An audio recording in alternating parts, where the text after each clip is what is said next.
नमस्कार, स्वागत है आपका यूपी तक पर। मैं हूं कुमार अभिषेक और हम हाजिर हैं सुबह की सुर्खियां लेकर। जी हां, खबरों की वो सुर्खियां जो आज दिन भर चर्चा में रहने वाली हैं, वो सुर्खियां जिनसे आपका हो सकता है सरोकार, और वो सुर्खियां जो आज अखबारों की सुर्खियां बनी। आज शनिवार है और तारीख 19 अप्रैल। तो आज क्या है सुर्खियां, जानते हैं। तो सुबह की सुर्खियों में जो तमाम अखबार हैं, हम अगर उनको देखें तो पॉलिटिकल खबरों के लिए आज ज्यादा स्कोप दिखाई नहीं देता, क्योंकि अगर अमर उजाला ने एक खबर छापी है, वो अखिलेश यादव ने जो एक बड़ी बात कही है कि इतिहास पर धार्मिक टिप्पणी ना करें, इसे करके विरोधियों को, विपक्ष को, भाजपा को मौका न दें। ऐसा अमर उजाला ने सबसे बड़े बैनर की तरह अपना एक लीड लगाया है। और अगर देखें तो कल जो इनका एक कॉन्क्लेव था, उससे ये खबरें निकल करके आई हैं कि इतिहास पर धार्मिक टिप्पणी कर भाजपा को मौका न दें, ऐसा अखिलेश यादव ने कहा है। वहीं जो दोनों डिप्टी सीएम हैं, उनकी भी अलग अलग बातें लिखी हैं। और विरासत में सियासत मिल सकती है लेकिन काबिलियत नहीं, ऐसा केशव मौर्य ने इसी कॉन्क्लेव में कहा। लेकिन अखिलेश यादव ने भी इस पर जवाब दे रखा है और उन्होंने लिखा है, उन्होंने कहा है कि परिवारवाद पर बोले लेकिन काबिलियत पहले साबित करनी पड़ती है, यानी कि आप काबिल होंगे तभी आपको मौका मिलेगा। जो ब्रजेश पाठक है, उन्होंने कहा कि अखिलेश यादव के समय जो प्रोजेक्ट थे वो लूट के लिए होते थे और हमारे लिए, हमारे वक्त में ये जनहित के। ये खबर अमर उजाला ने अपने यहां लीड के तौर पर लगाई है। अगर देखें तो जो दैनिक जागरण है, दैनिक जागरण ने क्राइम की खबर को बड़ा किया है और उसने कहा है, उसने लिखा है कि छेड़खानी का विरोध करने पर चलती कार में हत्या। दरअसल ये मामला है, बहन के साथ एक ब्यूटिशियन मेहंदी लगाने शादी के नाम पर जा रही थी और 3 युवकों ने उसके साथ गाड़ी के भीतर छेड़छाड़ की। और उसमें ही जो दैनिक जागरण है, उसने खबर बनाई है कि पहले उसकी हत्या की गई और बाद में उसको ऐसे दिखाया गया मानो एक्सीडेंट से ये हत्या हुई है। तो ये खबर एक लिहाज से बहुत इंटरेस्टिंग है और बड़ी है। हालांकि सिर में चोट की वजह से हुई और ये कार डिवाइडर से टकराई, रैंप से टकराई और उसके बाद बुरी तरीके से वो क्षतिग्रस्त हुई है। सिर्फ उस महिला की मौत हुई है, बाकायदा अखबार ने तो ये लिखा है कि उसकी हत्या हुई है। 3 जो आरोपी थे वो मौके से फरार बताए जाते हैं। दरअसल इसमें कहानी ये हुई थी कि ये एक ब्यूटिशियन को 3 लड़के लेकर के जा रहे थे मेहंदी के रस्म को, शादी के एक रस्म में मेहंदी लगवाने के लिए, और रास्ते में उन्होंने उसके साथ छेड़छाड़ की। हादसे का रूप देने के लिए मकान के रैंप से कार को टकराया गया है, ऐसा कहा जा रहा है। और इस खबर को और भी अखबारों ने अपने यहाँ जगह दी है कि किस तरीके से ये हुई। देन जो नवभारत टाइम्स है, उसने छापा है, छेड़खानी के दौरान पलटी कार और ब्यूटिशियन की मौत। ये बंथरा इलाके का है, जहां दुल्हे को मेहंदी लगवाने के लिए ले जाया जा रहा था एक ब्यूटिशियन को, और तब ये हादसा होता है, ये कार टकराती है और उसमें ब्यूटिशियन की मौत हो जाती है। जबकि तीनों जो लड़के हैं जिन पर आरोप हैं, उन्होंने इसे अंजाम दिया छेड़खानी को, वो फरार बताए जाते हैं। वो बताया जा रहा है कि रास्ते में नशे के दौरान इन्होंने छेड़छाड़ करने की कोशिश की और विरोध के दौरान यह हादसा हुआ। तो अलग अलग इसके एंगल हैं। दैनिक जागरण ने तो लिखा है कि छेड़खानी का विरोध करने पर हत्या, जबकि छेड़खानी के दौरान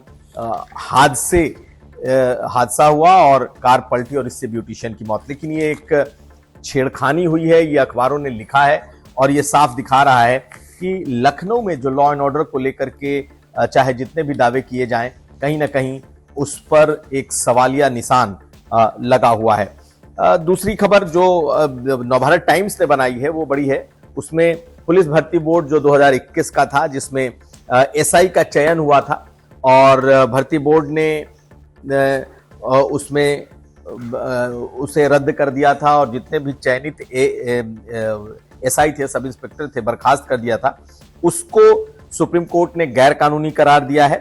चूंकि ये तैनाती के बाद इनकी बर्खास्तगी हुई थी, इस वजह से सुप्रीम कोर्ट ने, हाई कोर्ट ने दरअसल इसे गैर कानूनी करार दिया है और कहा है कि जो सेवा की नियमावली का जो के नियम को फॉलो नहीं किया गया, ना ही कोई विभागीय जांच संपादित की गई है, याचियों को सुनवाई का भी मौका नहीं दिया गया और इस वजह से उन्होंने जो ये आदेश था भर्ती बोर्ड का यानी कि सरकार का कि जो एसआई चयनित किए गए थे 2021 में उनको बाकायदा रद्द कर दिया है। तो बहुत बड़ी रिलीफ उन लोगों के लिए है जो ऑलरेडी नौकरी कर रहे थे लेकिन बर्खास्त हो चुके थे। सरकार की तरफ से था कि इनकी चयन में धांधली और अनियमितता हुई है और उसी को देखते हुए ये उनकी बहाली को पूरा रद्द किया गया था। खैर एक बड़ी राहत कह सकते हैं कि उनको मिली है। एक खबर जो एक पॉजिटिव खबर की तरह आती है वो ये है कि शुभांशु शुक्ला जो कि भारतीय वायुसेना के ग्रुप कैप्टन हैं, वो अगले महीने अंतरिक्ष जाने वाले हैं और इसको सभी अखबारों ने अपने यहाँ प्रमुखता दी है। शुभांशु शुक्ला को लेकर के अमर उजाला ने भी छापा है बड़े तौर पर कि लखनऊ के शुभांशु अगले महीने अंतरिक्ष में जाएंगे। दैनिक जागरण ने भी छापा है, नवभारत टाइम्स ने भी छापा है। तो इसमें 1984 में राकेश शर्मा के जाने के बाद कोई पहला भारतीय है जो कि अंतरिक्ष में जाने वाला है। तो इसे तमाम अखबारों ने अपने यहाँ लीड दी है।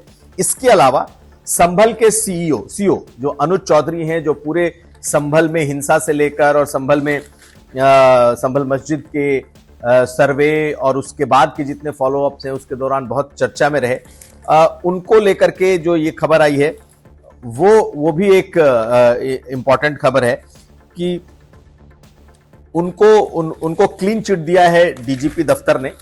उनके ऊपर अनुराग ठाकुर ने जो नियमावली होती है सेवा नियमावली उसके उल्लंघन का आरोप लगा था और उनको क्लीन चिट डीजीपी ऑफिस ने दिया है और उसमें ये कहा गया है कि उनके खिलाफ कोई पुख्ता साक्ष्य नहीं मिले हैं कि उन्होंने जो सेवा नियमावली का या जो सरकारी कर्मचारियों के जो कामकाज का तरीका होता है उसका उन्होंने उल्लंघन किया है।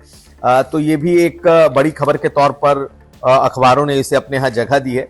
अगर हम कुछ पॉलिटिकल खबरों की ओर आपका ध्यान आकृष्ट कराएं तो आज से बीजेपी वक्फ को लेकर अपने कार्यक्रम शुरू कर रही है, खास करके मुसलमानों के बीच, कि जो बीजेपी ने वक्फ अमेंडमेंट बिल लाया है और जिसे लेकर इस वक्त बहुत तीखी बहस अदालत में चल रही है।